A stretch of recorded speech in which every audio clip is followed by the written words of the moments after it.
আসসালামু আলাইকুম। আমি এখন আবখাজিয়ার রাজধানী সুখুম সমুদ্রের পটে কাছে আছি, কৃষ্ণ সাগরের তীরে। আসলে এটি একটি অনেক সুন্দর দেশ। আবখাজিয়া প্রাকৃতিক সৌন্দর্যে ভরপুর।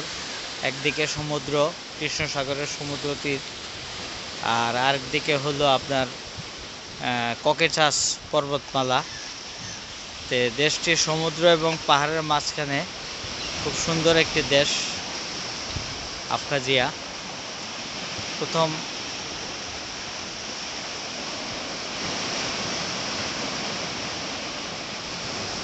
দেশটি প্রাকৃতিক সৌন্দর্যে ভরপুর।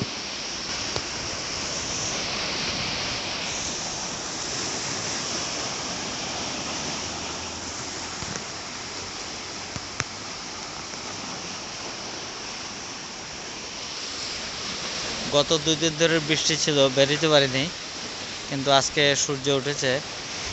মোটামুটি সূর্যের আলো একটু একটু দেখা দিচ্ছে।